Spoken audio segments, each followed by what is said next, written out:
Welcome to Chartbusters. It's a good trading session for the bulls, at least a good start to the trading session. The Asian market sitting with good gains.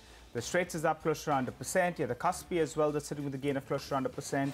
And the Nikkei was closed yesterday. That's reopened and sitting with hefty gains. So in step with what's happening in the Asian markets, our markets as well have opened up in the green, and we're holding into the green up with a gain of close to around 80 points odd. Hey Mangalam, yesterday we were talking about defending the 50 DMA. We did do that. And today we have knocked off even the 200 DMA. So good going, 50 and 100 DMA, both of them in the bag.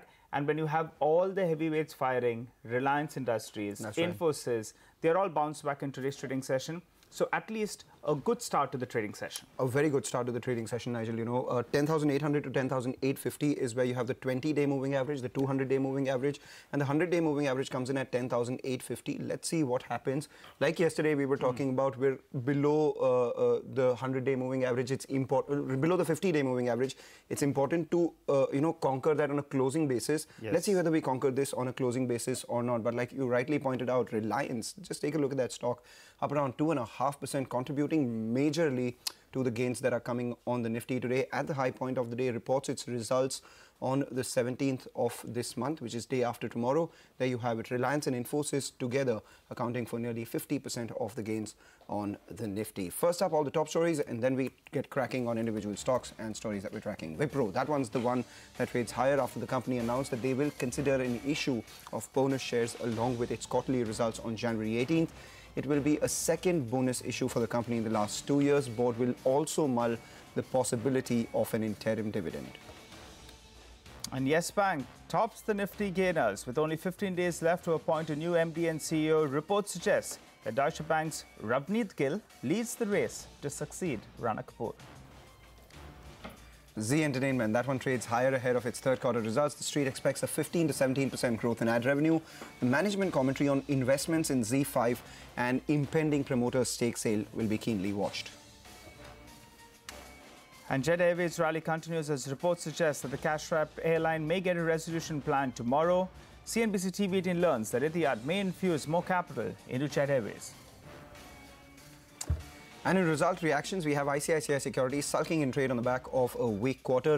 Revenue slips 18% and on a YOY basis, weak capital markets and tighter regulations on mutual fund fees lead to profit decline. Indiabulls Ventures, on the other hand, surges on the back of a good third quarter number. Profit after tax jumps 122% year on year.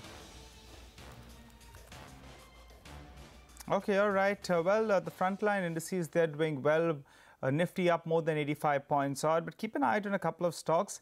Bharti Airtel and Bharti Infratel, both of them have seen some selling. They're moving lower. And remember, I was talking about a lot of these large heavyweight stocks that are doing well today.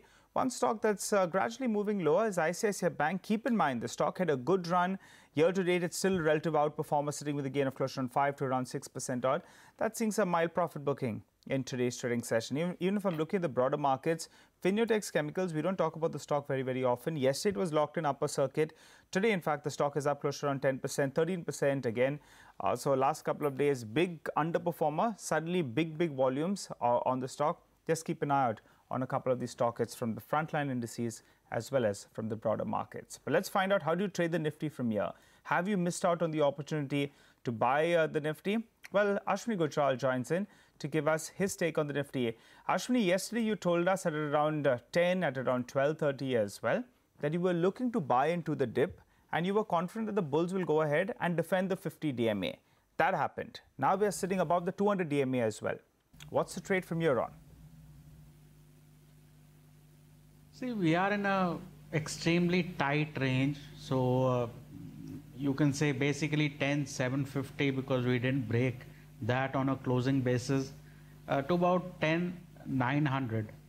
Now the way this is going, if we can at least get past 10,900, then you open up another 200, 250 points right up to 11,100.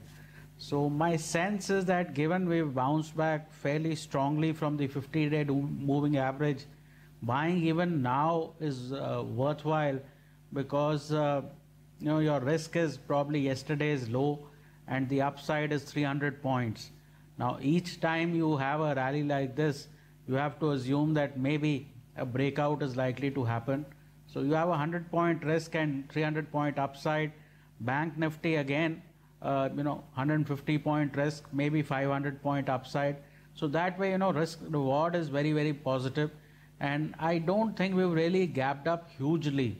And it's still possible to buy at least on Bank Nifty and Nifty. So that way, I think several large stocks participating just gives that level of stability to the market. Having said that, L&T Finance, the NBFCs post the morning dip are now beginning to come back. Banks are also doing better than they did in the morning.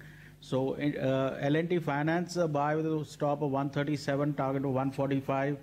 India Bulls Housing is a buy with a stop of 795, target of 820. And Infosys is a buy with a stop of 710, target of 735.